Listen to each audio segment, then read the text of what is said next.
Okay, I would like to now discuss with you the topic of intermolecular forces.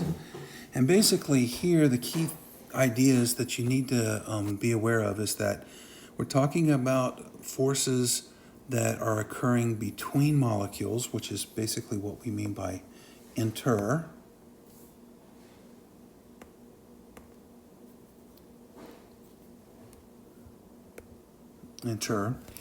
And the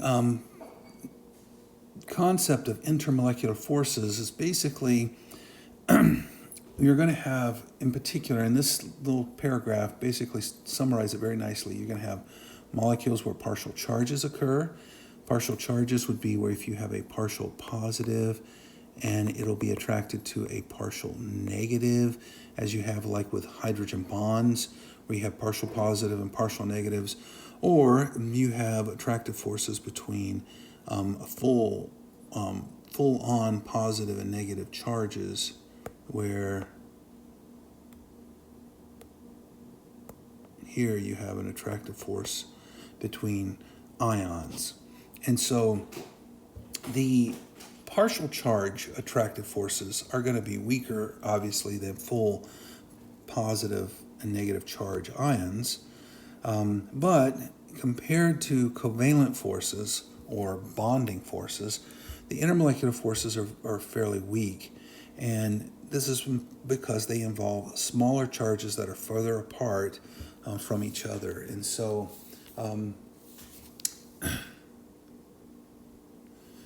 one of the things then we want to talk about is another type of weak intermolecular force that, well, it's basically weak electrostatic interactions. Partial positive, partial negatives are also involved in our van der Waals forces. So van der Waals force, basically the forces that arise from all molecules have van der Waals forces. But one of the questions that we ask and deal with here in this slide is how close can molecules be to each other? So let's say you have a diatomic molecule like oxygen. So this would be where you have two molecules that are covalently bonded together. And that is that when we talk about covalent, we mean sharing of electrons. So electrons are shared between two atoms, atom 1, atom 2.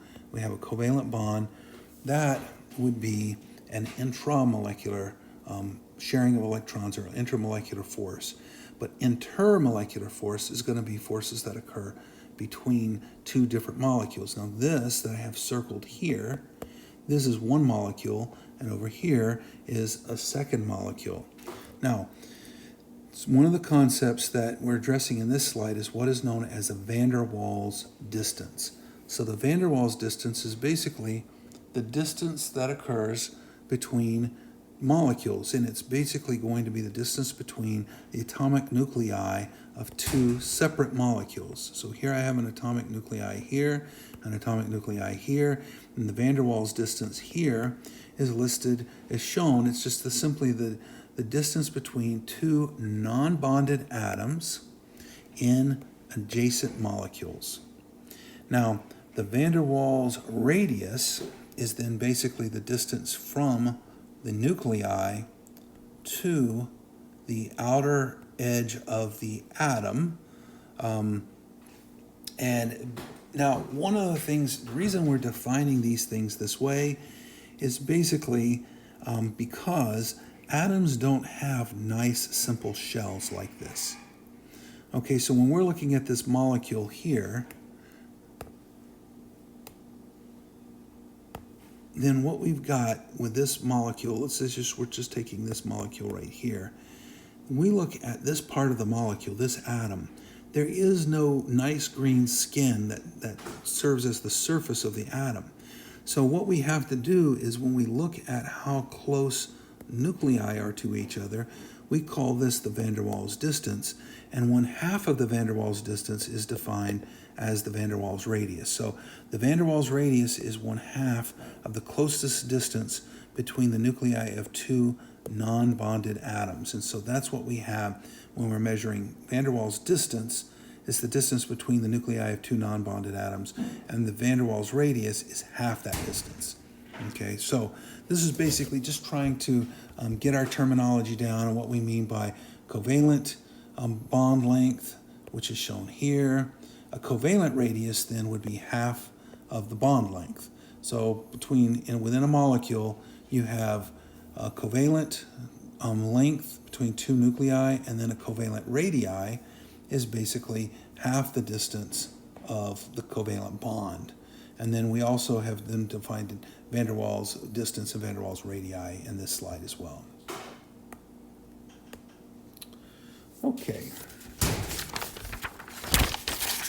So here is a table, and basically these forces you have encountered before. So what I want to do is just go through and review this table. And so the review of the table basically is just to highlight the different comparison of bonding with non-bonding forces and the different bonding forces, and then we list them in this part of the table, and then we have another part of the table where we'll go through and look at the non-bonding. So bonding forces, which could be thought of as intramolecular forces, would be summarized here. We have ionic bonding, and ionic bonding is basically just bonding occurring between cations and anions, and it's basically just this attractive force between cations and adjacent anions. And so the energy of ionic bonding is actually quite high, and you can see here the range is 400 to 4,000 kilojoules per mole, and an example of an ionic bond would be sodium and chlorine, but the ionic form, so sodium anion or cation and a chloride anion. So forming a bond here, we would have Na plus with a bond with a Cl minus. Now, the second type of bonding forces would be the covalent force, and this is where you have two nuclei sharing an electron pair. And so here, the force associated with this kind of attraction is less, but it's still pretty significant. You've got from 150 kilojoules per mole to 1100 kilojoules per mole, and it's just basically an example given here of a hydrogen-hydrogen bond. And this is giving you an idea of kind of the range of possible covalent bonds. But the definition then is, the critical part here is that you have a shared electron pair.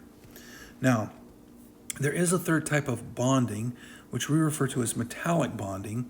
And with metallic bonding, you basically have cations with delocalized electrons. So this would be like if you had sodium metal, for say, or iron. Here we've got iron as a metal. And so you have iron cations, and the electrons that are associated with the iron are then delocalized around the different iron cations, and that forms an intramolecular force known as metallic bonding, and the range of those forces is in the 75 to 1,000 range. All right, now here we're looking at intermolecular. So these are you're going to see they're significantly weaker than what we see with ionic bonding. And they have a range. So they start off fairly low. They're lower than even the covalent, and the strongest, basically non-bonding intermolecular force. And by definition, intermolecular forces are non-bonding. Okay, so these are the same things, synonymous. Intermolecular and non-bonding are the same thing. And so the first that we see here is the ion dipole, and this is where if you have an ionic charge and interacting with a uneven distribution of electrons is what is known as a dipole. Then basically you have an attractive force between the ion and the dipole that have a range of 440 to 600 kilojoules per mole, and you can see this is quite strong. The example is given here of a sodium cation interacting with water, and you might say, well, wait a minute, where is the dipole within the water? Well, remember that the partial negative charge is associated with the oxygen, and partial positive charges are associated with the hydrogen. So there's an overall uneven distribution of charges where this end of the molecule associated with the hydrogens is a positive end of the molecule, and the negative end of the molecule is down here associated with the oxygen. So the water itself has a dipole like this, and so this type of interaction between water and cation is actually quite energetically favorable. You can see we have this type of ion dipoles can even go all the way up to 600 kilojoules per mole, which is stronger than some covalent bonds. So that's pretty, and or metallic bonds, pretty significant there. Now, the other type that I like to emphasize and just kind of review with you, because this is pretty critical, is what is known as the hydrogen bond. And so with a hydrogen bond, basically what you have with a hydrogen bond is you have a strongly electronegative atom shown here, A. And this strongly electronegative atom, A, has the partial negative charge associated with it. It has covalently bound to it this hydrogen. The hydrogen then, because this is electronegative A, the hydrogen is weakly electronegative, and so there's an uneven distribution of electrons. And so there's basically a dipole here where the positive end is here at the hydrogen and the negative end is at the with the A.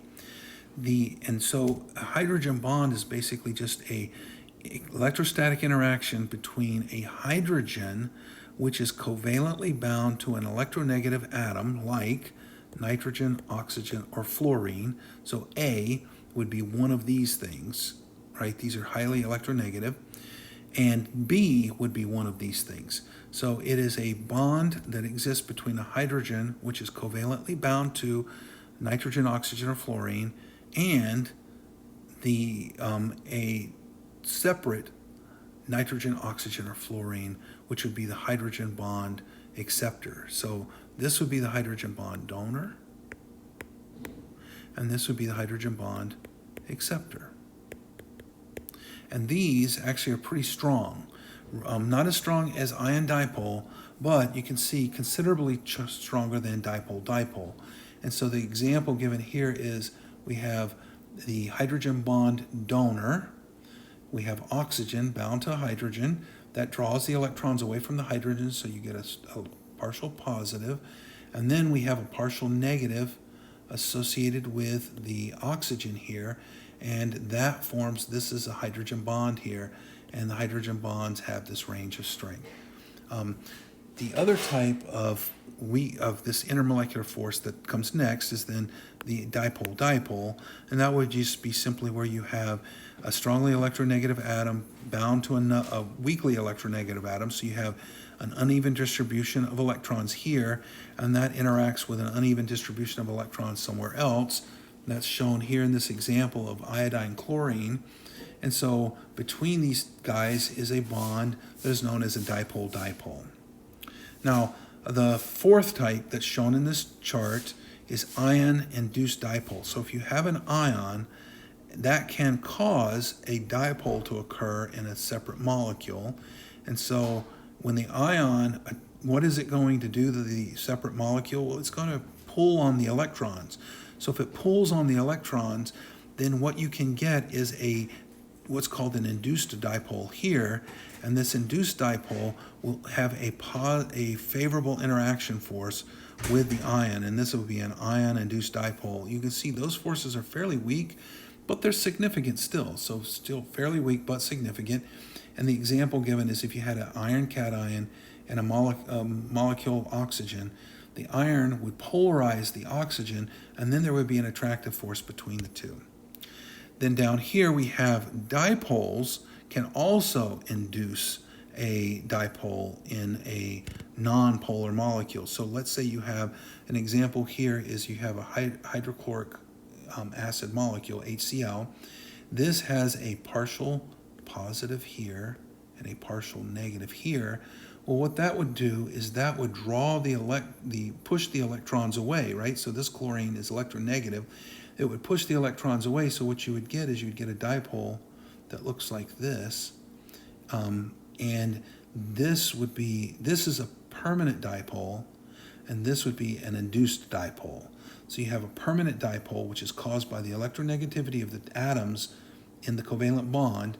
This would be a polar bond, and this polar bond can cause an induced dipole, and then there will be an interaction between the dipole and the induced dipole, and those are quite a bit weaker.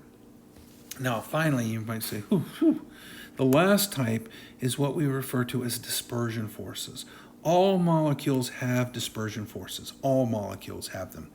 And what they are is basically you have dipole force, or a dipole that is a temporary dipole. So we would call this a transient dipole.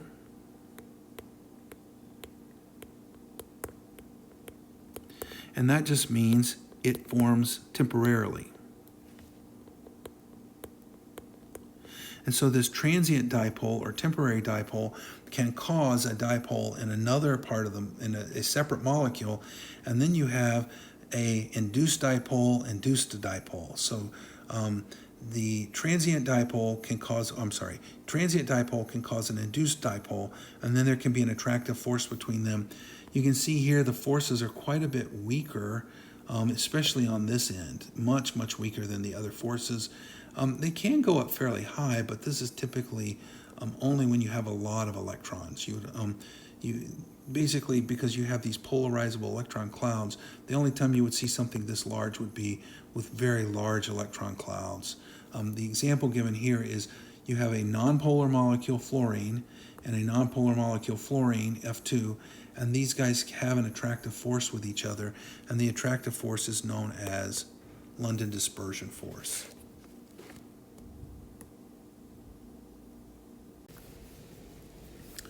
So one other point I want to make with respect to these intermolecular forces is just to talk a little bit about when you have polar molecules and how the dipoles interact with each other. Well, in a solid of the substance, basically the dipoles will all line up in a crystalline fashion. So when the molecules line up with each other, they don't line up randomly. They line up in such a way that the dipoles align with each other, so that this is a partial positive end of the dipole. This would be a partial negative end of the dipole.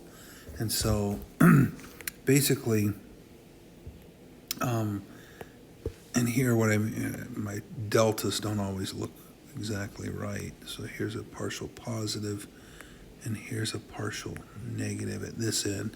And then for all of these, the positive ends will interact with the negative ends like they do here. Now, you get the same kind of lining up of the dipoles in a liquid. However, here you have no motion, or very little motion. Well, let's just say little to no motion. But in a liquid, you have quite a bit of motion that can still go on. These molecules can still move past each other. And so not as much motion as in a gas, but still lots of motion. And that's what you have, at least from a schematic representation of how the positive pole of one polar molecule attracts the negative pole of another. And these things that we're showing here are what we refer to as the intermolecular forces.